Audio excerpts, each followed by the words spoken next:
नमस्कार, महाराष्ट्रीयन रेसिपीमध्ये आपलं सर्वांचं पुन्हा एकदा स्वागत आहे। मी महाराष्ट्रीयन रेसिपीमध्ये तुमच्यासाठी नवनवीन आणि सोप्या पद्धतीच्या रेसिपी घेऊन येते। तर आजची आपली रेसिपी आहे आषाढी एकादश स्पेशल। आषाढी एकादश येते, मग उपवासाला आपण काही ना काही बनवतो, फराळ बनवतो, काही ना काही गोड पण हवं असतं। तर आजची आपली रेसिपी सुरू करण्याआधी तुम्ही जर माझ्या चॅनल महाराष्ट्रीयन रेसिपीवरती नवीन असाल तर माझ्या चॅनल महाराष्ट्रीयन रेसिपीला नक्की लाईक करा, शेअर करा आणि सबस्क्राईब करा आणि बेल आयकॉनचे बटन दाबायला विसरू नका, जेणेकरून तुम्हाला माझ्या अशा नवनवीन आणि सोप्या पद्धतीच्या रेसिपी बघायला मिळतील। तर चला तर मग आपण आपल्या रेसिपीला सुरुवात करूया। आधी आपण साहित्य बघून घेऊ। इथं मी साबुदाणे घेतलेले आहेत, 1 वाटी साबुदाणे घेतलेले आहेत। मी त्यांना रात्रभर भिजत घालून दिले होते। हे बघा, नरम पाहिजे, साबुदाणे नरम व्हायला पाहिजे, अशा प्रकारे साबुदाणे आपल्याला भिजत घालायचे आहेत। आता साबुदाणे मी 1 वाटी घेतलेले आहे, अर्धी वाटी मी एवढी साखर घेतलेली आहे। साखर तुम्ही तुमच्या हिशोबाने जास्त कमी करू शकता, तुम्ही कसे गोड खाता। इथं खोबऱ्याचे किस घेतलेलं आहे, मी किसून घेतलेलं आहे आणि ड्रायफ्रुट्स घेतलेले आहेत। ड्रायफ्रुट्समध्ये मी इथं काजू आणि बदाम घेतलेले आहेत, ते मी कापून घेतलेले आहेत। असे तुम्ही कुटूनही घेऊ शकता, जास्त बारीकीने जाडपणी असे कापलेले आहेत मी काजू बदाम। तुम्ही तुमच्या आवडीनुसार कुठलेही ड्रायफ्रुट्स घेऊ शकता। इथं दूध घेतलेलं आहे, मी अमूलचं दूध घेतलेलं आहे। तुमच्याकडे जे अवेलेबल असेल तुम्ही ते दूध घेऊ शकता। तर चला तर मग आता आपली रेसिपीला सुरुवात करूया। इथं भांडं घेतलेलं आहे मी। सर्वात आधी आपण हे दूध पातेल्यात काढून घेऊ।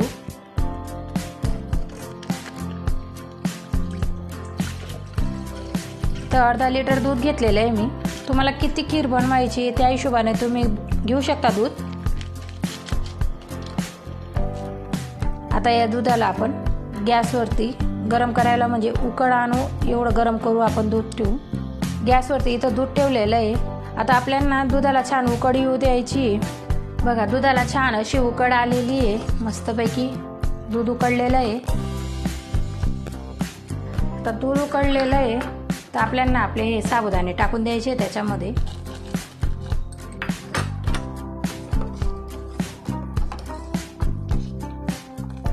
साबुदाणे टाकून दिलेले। असं दुधातच आपल्याला साबुदाणे शिजू द्यायचे। हे बघा, साबुदाणे आपले कसे मस्त फुलायला लागलेले आहेत। साबुदाणे आपले शिजले की नाही खीरमध्ये हे बघण्यासाठी, हे बघा असं पूर्ण पांढरे होऊन जातात साबुदाणे, पारदर्शक होऊन जातात, तर समजून घ्यायचे आपले साबुदाणे शिजलेले आहेत। आता याच्यामध्ये आपण साखर टाकूया।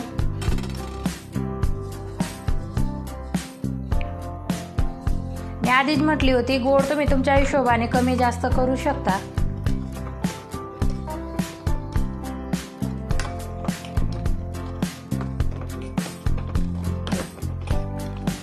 मस्तपैकी घट्ट होईल, जशी अशी थंडी होईल तशी तशी घट्ट होईल ती खीर।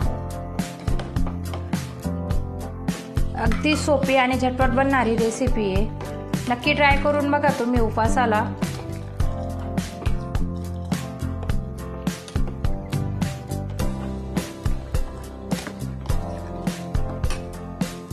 आता याच्यात आपण खोबऱ्याची किस टाकून घेऊ आपल्यावाले। ऑप्शनल आहे, तुम्हाला नसेल टाकायची, आवडत नसेल तर तुम्ही स्किप करू शकता।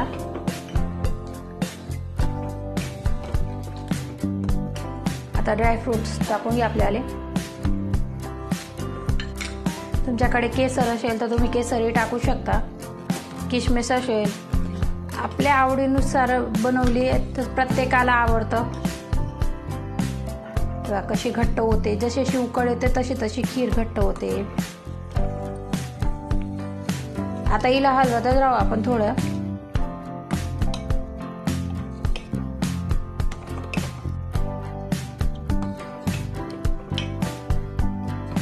खीरला आपल्याला असं थोडा वेळ होऊ द्यायचे, कारण की साखर ही पक्की होऊ द्यायची। आपल्याला साखर टाकलेली, ड्रायफ्रुट्स टाकलेले, खोबरं टाकलेले आपण, तर हिला थोड्या वेळ आपल्याला 5 ते 7 मिनिटं आपल्याला ही अशीच उकळू द्यायची आहे खीर। थोडीशी घट्ट व्हायला लागली की आपल्याला लगेच बंद करायची आहे गॅसची फ्लेम। आता हिला मी 5 ते 7 मिनिटं अशीच उकळू देते। बघा, 5 ते 7 मिनिटं झालेले आहेत, मस्त घट्ट झालेली आहे। जास्त घट्ट करायची नाही आहे खीर, कारण की कसं आहे, थंडी होते ना तशी तशी जास्त घट्ट होते ती। आता शेवटी याच्यामध्ये आपण 1 चमचा एवढं तूप टाकू। तर मी गाईचं तूप घेतलेलं आहे।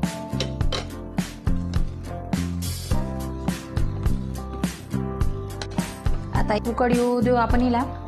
खीरला एक उकड आली की आपण गॅस बंद करू कारण की हे बघा अशा प्रकारची खीर झाली तर आपल्याला गॅस बंद करून द्यायचा आहे, नाहीतर जास्त घट्ट होईल खीर. कोणाकोणाला गोड आवडतं मला नक्की कमेंट करून सांगा. मी भरपूर असे व्हिडिओ टाकलेले आहेत गोड पदार्थांचे. मी उकड आलेली आहे. आता गॅसची फ्लेम बंद करून घेऊ. बघा तयार आहे आपली गरम गरम खीर खायला. तुम्ही हिला फ्रीजमध्ये ठेवूनही थंडीत अशी खाऊ शकतात, गरम गरम ही खाऊ शकता. बघा किती छान आलेली आहे. खायला तयार आहे आपली खीर. बघा तयार आहे आपली मस्त उपासाची गरम गरम खीर. खायला अगदी चविष्ट लागते आणि बनवायलाही तेवढी सोपी आहे. तुम्ही या अगोदर अशी खीर बनवली आहे का, खाल्ली आहे का, मला नक्की कमेंट करून सांगा. किंवा तुम्ही कशा प्रकारे खीर बनवता मला तेही नक्की कमेंट करून सांगा. आणि माझे चॅनल महाराष्ट्रीयन रेसिपीवरती तुम्ही जर नवीन असाल तर माझ्या चॅनल महाराष्ट्रीयन रेसिपीला नक्की लाईक करा, शेअर करा आणि सबस्क्राईब करा. बेल आयकॉनचे बटन दाबायला विसरू नका, जेणेकरून तुम्हाला माझ्या अशा नवनवीन आणि सोप्या पद्धतीच्या रेसिपी मिळतील. आणि माझी आजची रेसिपी तुम्हाला कशी वाटली मला नक्की कमेंट करून सांगा. थँक्यू.